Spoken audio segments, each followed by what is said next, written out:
اعوذ باللہ السمیع العلیم من الشیطان الرجیم من ہمزہ ونفخہ ونفثہ بسم اللہ۔ سورہ نساء کی آیت نمبر 51 سے لے کر کے 56 تک کے تفسیر چل رہی ہے۔ نبوت اور امامت کسی قوم کی جاگیر نہیں کہ ہر حال میں اس کے پاس رہے۔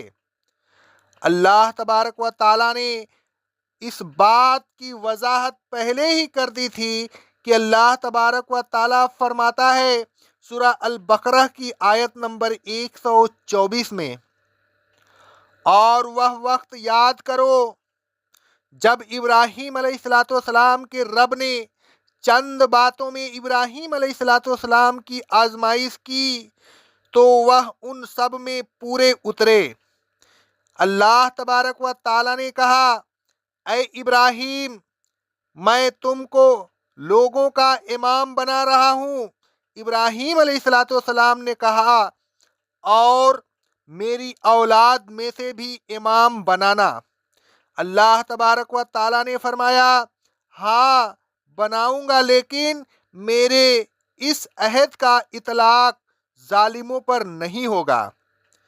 جب تک بنی اسرائیل اس منصب کے اہل رہے، اللہ تبارک و تعالیٰ نے اپنے وعدہ کے مطابق یہ منصب انہیں عطا فرمایا۔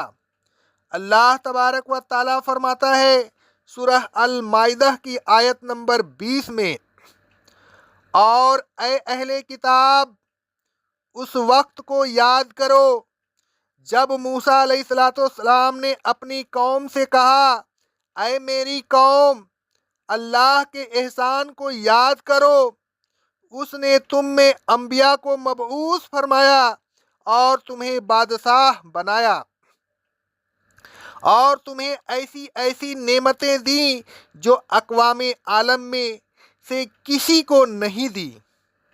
آگے اللہ رب العالمین کا ارشاد گرامی ہے سورہ دخان کی آیت نمبر 32 میں، اور اے رسول صلی اللہ علیہ وسلم، ہم نے اپنے علم کی بنیاد پر بنی اسرائیل کو تمام اقوام عالم میں منتخب کیا تھا۔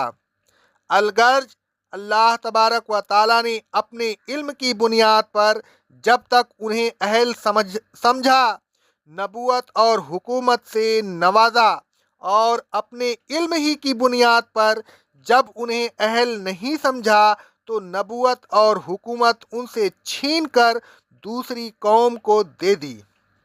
آگے اللہ رب العالمین نے فرمایا، فَمِنْهُمْ مَنْ آمَنَ بِهِ، تو ان اہل کتاب میں سب ہی برے نہیں، بعض وہ ہیں جو اس کتاب پر اور محمد رسول صلی اللہ علیہ وسلم پر ایمان لے آئے ہیں۔ وَمِنْهُمْ مَنْ صَدَّ عَنْهُ، اور بعض وہ ہیں جو اس کتاب اور محمد رسول صلی اللہ علیہ وسلم پر ایمان لانے سے رکے ہوئے ہیں۔ آگے اللہ رب العالمین فرماتا ہے سورہ آل عمران کی آیت نمبر 113 اور 114 میں، لیکن یہ سب یکساں نہیں ہے، ان میں بعض ایسے بھی ہیں جو حق پر قائم ہیں، رات کے اوقات میں اللہ کی کتاب قرآن مجید کی آیات تلاوت کرتے ہیں اور اللہ کے آگے سجدہ ریز ہوتے ہیں۔ یہ لوگ اللہ پر اور یوم آخرت پر ایمان رکھتے ہیں، نیک کاموں کا حکم دیتے ہیں، برے کاموں سے روکتے ہیں، اور نیکیوں کی طرف بڑی شرعت کے ساتھ سبقت کرتے ہیں، یہی لوگ دراصل صالحین میں سے ہے۔ آگے اللہ رب العالمین فرمایا، وَكَفَى بِجَهَنَّمَ شَعِيرًا، جو لوگ اللہ کے دین کو قبول نہیں کرتے ان کے لیے دھدکتی ہوئی دوزخ کافی ہے۔ آگے اللہ رب العالمین فرماتا ہے، ان الذین کفروا بآیاتنا سوف نصلیہم نارا، جن لوگوں نے ہماری آیات کا انکار کیا ہم عنقریب ان کو دوزخ میں داخل کریں گے۔ کلما نضجت جلودہم بدلناہم جلودن غیرہا لیذوقوا العذاب، دوزخ میں ان کی کھالیں جلیں گی اور جلتی ہی رہیں گی، جب کبھی کھالیں جل کر پک جائیں گی یا گل جائیں گی تو ہم ان کے بدلے میں ان کو دوسری کھالیں دے دیں گے تاکہ وہ مسلسل عذاب کا مزہ چکھتے رہیں۔ ان اللہ کان عزیزا حکیما، بے شک اللہ غالب ہے، زبردست ہے، وہ سب کچھ کر سکتا ہے۔ اس غالب اور زبردست اللہ سے بچ کر یہ کافر کہاں جائیں گے؟ آخر میں ان کے لیے سخت عذاب ہے۔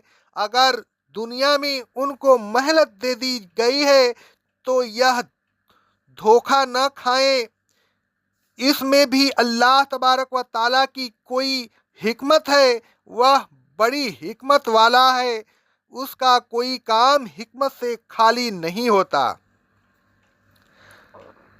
اے لوگوں، آپ اہل کتاب کی طرح نہ ہو جائیں، حق و باطل میں تمیز کریں، محض ضد اور نفسانیت کی وجہ سے باطل کو حق سے بہتر نہ کہیں، آپس کے تعلقات کی بنا پر فرقہ وارانہ مذاہب اور فقہوں کے ماننے والوں کو اصل اسلام کے ماننے والوں سے بہتر قرار نہ دیں، اصل اسلام پیش کرنے والوں سے محض اس بنا پر حسد نہ کریں کہ یہ شہادت ان کو کیسے مل گئی۔